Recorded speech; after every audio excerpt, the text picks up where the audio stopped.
And he begins, and at the very beginning, he said, now we're going to talk about sanctification. Now, you all know what sanctification is, so we're going to go on to it. So, whoa, wait a minute, I don't. And now, folks, I had been a Spirit-filled believer for a number of years at that time. Had traveled the United States and Canada with Christian ministries, had different things like that. But we have to be careful, you know, if we can do that to other Christians, where our own Christianese or our own Christian lingo makes them feel set apart but not for God.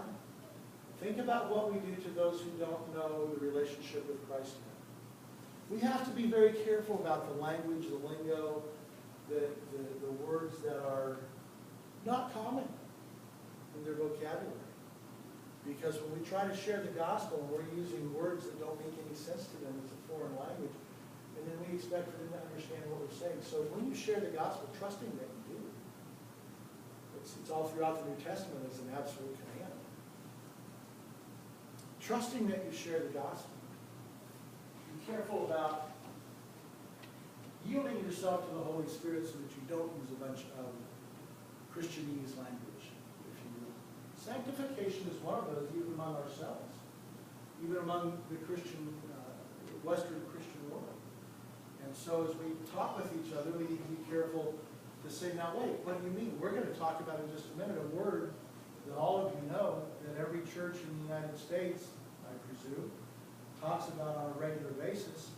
But when we say it, guess what? We don't all mean the same thing, and none of us hardly know that.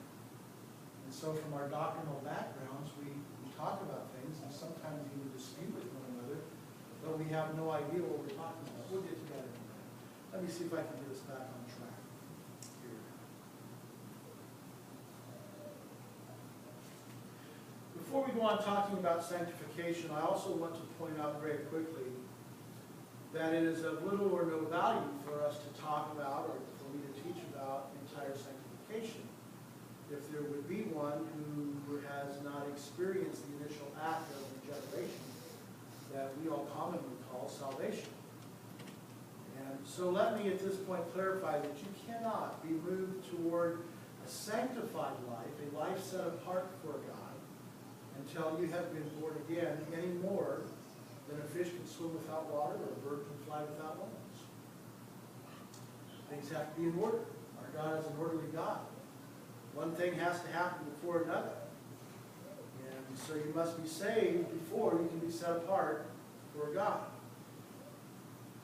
See, salvation, when we talk about salvation within the Christian faith, that is, in essence, the forgiveness for committed sins and regeneration, or new birth into new life. Salvation is the forgiveness from committed acts of sin, while sanctification is freedom from the inclination, from the bent, from the need, from the felt need to sin. It's a transformation of the moral character of man. Let me explain this a little bit better. When Adam did not protect, and guys, there's a lesson for us here in this as well. Because Adam failed to protect his wife from the wiles of the serpent. We read in Genesis 3:6, when the woman saw that the fruit of the tree was good for food and pleasing to the eye and also desirable for gaining wisdom, she took some and she ate it. She also gave some to her husband who was with her, and he ate it. I'm going to step aside again for just one moment. Gentlemen, ladies, this is not an opportunity for you to throw elbows, okay? But it might be a great discussion a little bit later on. Gentlemen, from the very beginning, from the very first couple, we always talk about Adam being the one who brought sin into the world by his partaking of the fruit. Why is that? Because Adam had spiritual responsibility for his family.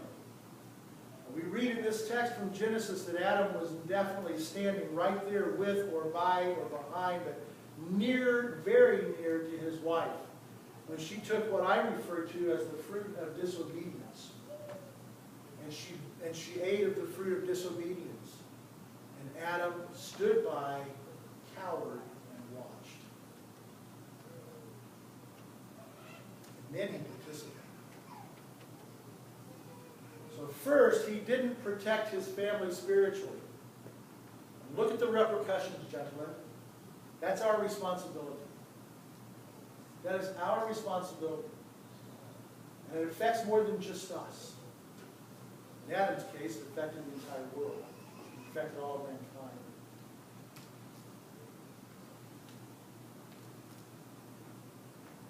By the same token, ladies, if your gentleman is not being a strong spiritual leader in the home, there's also no rights for you to add to the problem. Okay? And as women and as good wives, remember that he'll be held accountable for those things that you choose to do and even you don't.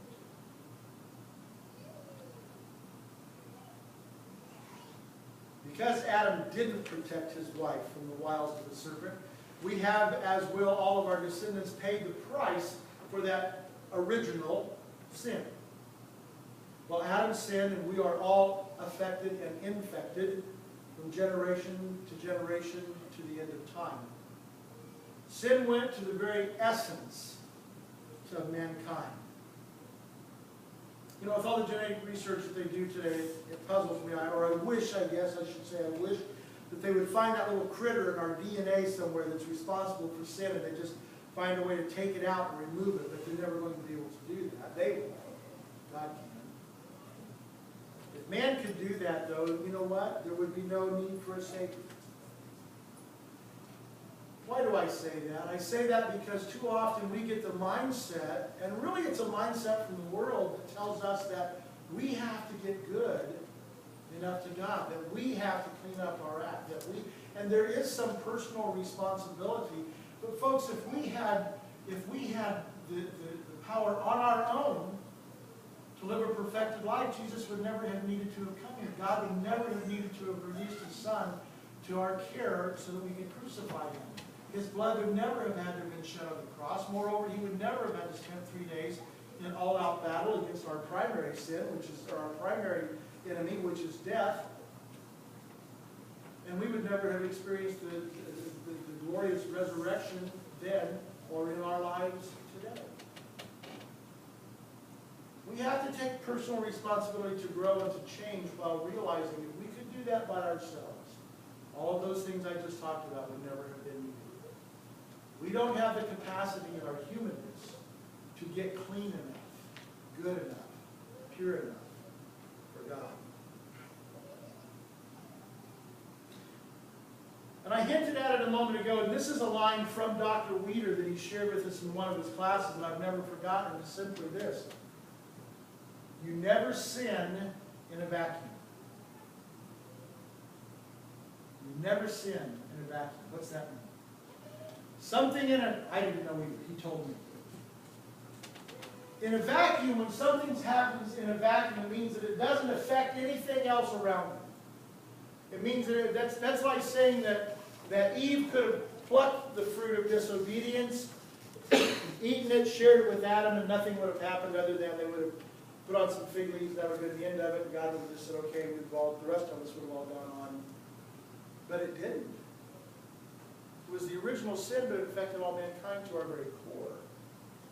We never sin in a vacuum. Do you remember in the Old Testament,